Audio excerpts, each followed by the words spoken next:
Sastra channel நேயர்களுக்கு நமஸ்காரம். அனுதினம் ஆனந்தம் நிகழ்ச்சியில் உங்கள் அனைவரையும் சந்திப்பதில் மிக்க மகிழ்ச்சி.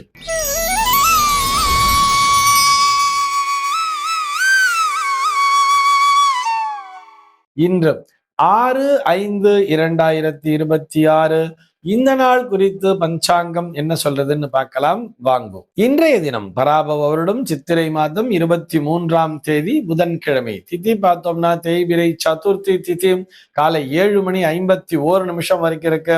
அதனைத் தொடர்ந்து தேய்பிரை பஞ்சமி திதியானது வந்து விடுகிறது. இன்னைக்கு நட்சத்திரம் பார்த்தோம்னா மூலம் நட்சத்திரம் மதியம் 3:52 வரைக்கும் இருக்கு. அதனைத் தொடர்ந்து பூராடம் நட்சத்திரம் என்பதும் வந்து விடுகிறது. மதியம் 3:52 வரை, அதாவது மூலம் நட்சத்திரம் இருக்கின்ற வரை இந்த நாளானது ஒரு மரண யோகம் கூடிய நாளாக இருக்கிறது. அதனைத் தொடர்ந்து அமிர்த யோகம் என்பதும் வந்து விடுகிறது. இதுபோக பஞ்சாங்கத்திலே வரக்கூடிய யோகம் அப்படின்னு சொல்லி பார்த்தோம்னா இன்றைக்கு சித்தம் அப்படிங்கிற ஒரு நாம யோகத்தை கொடுத்திருக்கா. கரணம் பார்த்தோம்னா பாலவம் அப்படிங்கிற ஒரு கரணம் காலையில 7:51 வரைக்கும் இருக்கு. அதனைத் தொடர்ந்து கௌலவம் என்கின்ற கரணமானது வந்து விடுகிறது. இந்த நாளானது ஒரு கீழ்நோக்கு நாளாக அமைந்திருக்கிறது. சென்னையை பொறுத்தவரை இன்றைய தினத்தினுடைய சூரிய உதயம் என்பது காலை 5:49 சூரிய அஸ்தமனம் என்பது மாலை 6:21 சந்திர அஸ்தமனம் என்பது காலை 9:08 சந்திர உதயம் என்பது இரவு 10:20 சம்பவிக்கிறது. நல்ல நேரம் பார்த்தோம்னா இன்றைய தினம் காலை 9 மணி முதல் 10 மணி வரையிலும் மாலை 4 மணி முதல் 5 மணி வரையிலும் நல்ல நேரமே.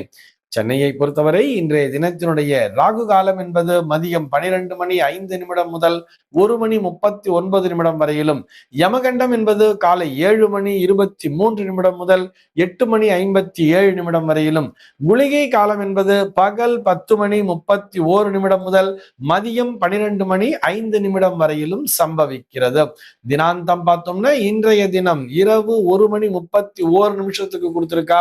சூலம் பார்த்தோம்னா இன்றைக்கு வடக்கு சூலம் மதியம் 12:30 வரையில் அந்த சூல தோஷம் என்பது உண்டு. அதற்குரிய பரிகாரமாக பால் அருந்திவிட்டு வடக்கு திசையை நோக்கி பயணிக்கலாம் அப்படிங்கிறதையும் சொல்லி இருக்கா. இன்றைய தினத்தினுடைய ஆன்மீக தகவலாக நம்ம என்ன பார்க்க போறோம் சொல்லி பார்த்தோம்னா, சர்வேஷ் அப்படிங்கிற ஒரு நேயர் கேள்வி கேட்டிருக்கார். அவருடைய கேள்வி என்னன்னு சொல்லி பார்த்தோம்னா, தோல்வியே வெற்றியின் முதல் படின்னு சொல்றாலே, தோல்வி என்பது எப்படி வெற்றியினுடைய முதல் படியாக ஆக முடியும் அப்படிங்கிறது தான் அவருடைய சந்தேகமாக இருக்கிறது. வெற்றினா வெற்றியை நோக்கித்தானே பயணிக்கணும். அதாவது ஒருத்தன் ஒரு ஃபார் எக்ஸாம்பிள் ஏதோ ஒரு எக்ஸாம் எழுதுறான், ஒரு 10th எக்ஸாம் எழுதுறான் அப்படின்னு வச்சுட்டா கூட அவன் ஏதோ மார்க் அப்படின்னு வரும்போது ஒரு குவார்டர்லி எக்ஸாம்ல பார்த்தோம்னா அவன் ஏதோ ஒரு 40 மார்க் வாங்கி அவன் பாஸ் பண்ணாதான் சரி அது வெற்றி பெறுகிறான் அப்படிங்கிற மாதிரி அர்த்தம். அடுத்தது ஆஃப் இயர்லில ஒரு 60 மார்க் வாங்கலான்னு பார்க்கலாம். அடுத்த ஒரு ரிவிஷன் எக்ஸாம்ல ஒரு 80 மார்க் வாங்கினா தானே ஒன்னொன்னா ஸ்டெப் பை ஸ்டெப்பா ஏறிண்டு போனாதானே அவன் ஃபைனல்ல ஒரு சென்டம் அப்படிங்கிறத வாங்க முடியும். அதை விட்டுட்டு அவன் ஆரம்பத்திலேயே தோத்து போனான்னு சொன்னா, அவன் ஃபெயில் ஆயிட்டான்னு சொன்னா அவனால எப்படி அடுத்த ஸ்டெப்புங்கிறது ஏற முடியும்? தோல்வி என்பது எப்படி வெற்றியினுடைய முதல் படியாக ஆகும் என்பதுதான் அவருடைய சந்தேகமாக இருக்கிறது. இதை நம்ம ஒரு ஜோதிடவியல் ரீதியாகவும் அதற்கான விளக்கத்தினை பார்க்கலாம்ங்கிறதுக்காக சொல்றேன். நம்ம எல்லாருக்குமே இந்த தசா புக்தி அப்படிங்கிறதுல நம்ம பார்த்துட்டு வரோம் இல்லையா. ஜாதகத்துல பார்த்தோம்னா சூரிய திசை அப்படிங்கிறதுல ஆரம்பிக்குதுன்னு சொன்னோம்னா ஒரு சூரிய புக்தியில ஆரம்பிக்குதுன்னு வச்சுக்கோமே. சூரிய புக்தி, அடுத்தபடியாக சந்திர புக்தி, செவ்வாய் புக்தி, அதனை அடுத்துபடினா ராகு புக்தி, ராகுவினை தொடர்ந்து குரு, குருவினை தொடர்ந்து சனி, சனியினை தொடர்ந்து ஒரு புதன், புதனினை தொடர்ந்து கேத்து, கேத்துக்கு அப்புறம் தான் சுக்கிரன்கிற மாதிரி ஒரு வரிசைப்படுத்தி வைத்திருப்பார்கள்.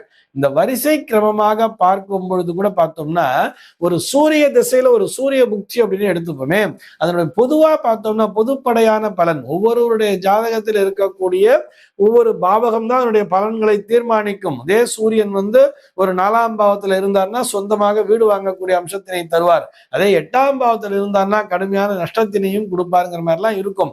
பொதுவா சூரியன்ல சூரியன் அப்படின்னு சொல்லி வரும் பொழுது ஒரு சூரியன் அப்படின்னாலே அது ஒரு மாதிரி பவர்ஃபுல், ஒரு ஃபயர், ஒரு நெருப்பு, ஒரு அக்னி, ஒரு உஷ்ணம் அப்படிங்கிற மாதிரிலாம் பார்க்கிறோம் இல்லையா. ஒரு பரபரப்பான ஒரு சூழலை தந்து கொண்டிருப்பதுதான் அந்த சூரியனுடைய பலன். அப்படி அந்த சூரியனுடைய தாக்கத்தை அனுபவிச்ச உடனேயே அடுத்தபடியா பார்த்தோம்னா சந்திர புக்தியை வைத்திருப்பார்கள். அது என்ன அப்படின்னு சொல்லி பார்த்தோம்னா, சூரியனுக்கு நேர் ஆப்போசிட் சந்திரன். சூரியன் வந்து உஷ்ணம்னு சொன்னா, சந்திரன் வந்து குளுமை அப்படின்னு சொல்றா. சந்திரனை ஒரு இனிமையான, ஒரு சென்டிமெண்ட், ஒரு பாசம், ஒரு அன்பு, ஒரு கருணை அத்தனையும் மிக்க ஒரு கிரகமாக சந்திரனை சித்தரிக்கிறார்கள். அப்படியே சந்திர புக்தி என்பது நடக்கும் பொழுது நம்முடைய மனதிலே ஏற்கனவே இருந்த அந்த காம குரோதமானதெல்லாம் காணாமல் போய் ஒரு இனிமையான ஒரு சூழல் என்பது நம்முடைய மனதிற்குள்ளாக குடிபுகும் அப்படிங்கிற மாதிரி சொல்றா. இந்த சந்திரனுடைய அந்த சுகத்தினை அனுபவித்த பிறகு அடுத்தபடியா பார்த்தோம்னா செவ்வாயினுடைய முயற்சி என்பது தொடர்கிறதுங்கிறார். ஒரு செவ்வாயினுடைய முயற்சி, செவ்வாயினுடைய வேகம், செவ்வாய் என்பது ஒரு வேகமான ஒரு கிரகமாக பார்க்கப்படுகிறது. ஒரு வேகத்தோடு கடகடன் ஓட ஆரம்பிப்பாங்கிற மாதிரி சொல்றா. அந்த முயற்சிக்குரிய பலனை ராகு திசையிலே காண்பார்கள் சொல்லி, ராகுவும் பார்த்தோம்னா கடுமையான ஒரு முயற்சியை செய்யக்கூடிய ஒரு கிரகமாகவே இருக்கும். நல்ல வேகமா முயற்சி. ராகு வந்து ஒரு ஆசிட் மாதிரி ஒரு அமிலத்தன்மையுடைய ஒரு கிரகம்னு சொல்றார். அந்த அளவிற்கு ஒரு பரபரப்பான ஒரு வாழ்க்கை என்பது ராகுவினுடைய திசையிலோ அல்லது ராகுவினுடைய புக்தியில நடந்துட்டு இருக்கும். அந்த பரபரப்பை கடந்த உடனேயே பார்த்தோம்னா அடுத்தபடியா பார்த்தோம்னா குரு என்கின்ற கிரகத்தினை வைத்திருப்பார்கள். ராகுவை தொடர்ந்து குரு புக்தி அல்லது குரு திசை அப்படிங்கிறது வரும். அந்த குருவினுடைய காலம் என்பது வரும் பொழுது இவ்வளவு நாள் அந்த நம்ம ஒரு பரபரப்பான சூழலை கடந்து வந்த பிற்பாடு ஒரு பக்குவம் என்பது வந்திருக்கும். குருவை பொறுத்தவரை நீதி, நேர்மை, நாணயம், இப்படித்தான் வாழ வேண்டும் என்கின்ற ஒரு ஒழுக்க நிலையினை கொடுத்திருக்கும். ராகு வந்து ஒழுக்கத்திற்கு மாறான விஷயங்கள்லாம் கொடுத்திருப்பார். அதாவது ஆன்டி லீகல், அது இல்லீகல் சொல்றோம் இல்லையா, அந்த சட்டபூர்வமான ஒரு விதிகள் இப்படித்தான் ஃபாலோ பண்ணணும்னா அதையெல்லாம் ராகு ஃபாலோ பண்ணாது. அந்த ஃபாலோ பண்ணாம ஏதேதோ கஷ்டங்களை எல்லாம் தாண்டி எப்படியாவது அந்த இடத்துல போய் சேர்ந்துட்டா போதுங்கிற மாதிரி வந்துட்டு கடைசியில பார்த்தோம்னா ரொம்ப டிசிப்ளின்டா இருந்துட்டு இருப்பா. அந்த டிசிப்ளினை தர்றது எதுன்னு பார்த்தோம்னா குரு என்கின்ற கிரகம். அப்படி குருவினுடைய செயல்பாடு என்பது ரொம்ப ஸ்ட்ரெயிட் ஃபார்வர்டாவே கொடுத்திருக்கும். ரொம்பவும் ஸ்ட்ரெயிட் ஃபார்வர்டே வாழ்க்கையில போயிட்டே இருந்தா என்ன ஆகும், கடைசியில ஒரு ஃப்ரஸ்ட்ரேஷன் அப்படிங்கிறது வரும் தெரியுமா.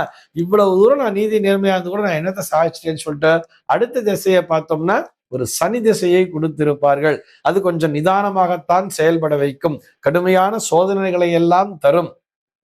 அந்த சோதனைகளின் மூலமாக, அந்த அனுபவங்களின் மூலமாக பாடங்களை பெற்று அந்த அனுபவ பாடங்களின் மூலமாக அடுத்தது பார்த்தோம்னா புதனுடைய ஒரு காலம் என்பது துவங்கும். அந்த புதன்கிறது பார்த்தோம்னா நமக்கு டாக்டிஸ் அப்படிங்கிறத கொடுக்கும். எந்த நேரத்திலே யாரிடத்திலே எப்படி பேச வேண்டும், எங்கே யாரை எப்படி அணுக வேண்டும் என்கின்ற அந்த அணுகுமுறை என்கின்ற ஒரு நுட்பமான ஒரு விஷயத்தை எப்படி செய்ய வேண்டும், அந்த நுட்பத்தை தான் டாக்டிஸ் அப்படின்னு சொல்றோம். அந்த திறனை கொடுக்கக்கூடிய அந்த புதன் என்கின்ற கிரகம். சனியினை தொடர்ந்து புதனை வைத்திருப்பார்கள். எல்லாத்தையும் அந்த புதனுடைய டைம்ல ரீச் பண்ணிடுவோம். எல்லாம் ரீச் பண்ண பிற்பாடு ஒரு ஞானம் என்பது தேவைதானே. அந்த ஞானத்தை தரக்கூடியதுதான் இந்த கேத்து என்பதனுடைய ஒரு காலமாக பார்க்கப்படுகிறது. அந்த கேத்துவினுடைய காலத்திலே ஒரு பற்றற்ற நிலை, ஒரு ஞானம், ஞானகாரக்கன்னே சொல்றா. அந்த மாதிரியான ஒரு நிலையை அந்த கேத்துவானவர் கொடுத்து விடுவார். அந்த ஞான நிலைக்கு வந்த பிற்பாடு வாழ்க்கையில் எல்லாமே வெற்றிகரமாகத்தானே அமையும். அந்த வெற்றியை தருவதுதான் சுக்கிரன் என்கின்றது. கடைசியா கொண்டு போய் சுக்கிரனுடைய திசை அல்லது சுக்கிரனுடைய புக்தி அப்படிங்கிறத வச்சிருப்பார்.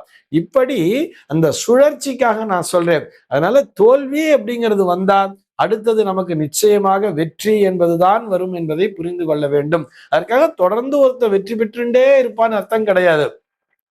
இந்த மேட்ச்ல செஞ்சுரி அடிக்கிறான்னு வச்சோம்னா அடுத்த மேட்ச்ல அவன் டக் அவுட் ஆகுது அப்படிங்கிறத கூட அவாய்ட் பண்ண முடியாது தானே. கண்டிப்பா டக் அவுட் ஆகிறதுக்கான சான்சஸும் உண்டு. இந்த நேரத்துல நல்ல ஃபார்ம்ல இருக்கான் அப்படின்னு சொன்னா அன்றைய கிரகநிலை என்பது அப்படி இருக்கும். அதற்கு அடுத்தபடியாக அவனுக்கு தோல்வி என்பது வரத்தான் செய்யும். ஆக தோல்வியே வெற்றியின் முதல் படி அப்படின்னு சொல்றான்னா, நான் ஏன் இந்த நேரத்துல பதிவு பண்றேன்னு சொன்னா 2 நாள் முன்னாடிதான் தேர்தல் ரிசல்ட்ங்கிறது வந்திருக்கும். அது தேர்தல் முடிவுகளாக இருந்தாலும் சரி, அல்லது இந்த குழந்தை எல்லாம் பரீட்சை எழுதி இப்ப தேர்வு முடிவு அப்படிங்கிறது வரக்கூடிய காலமாகவும் இருக்கிறது.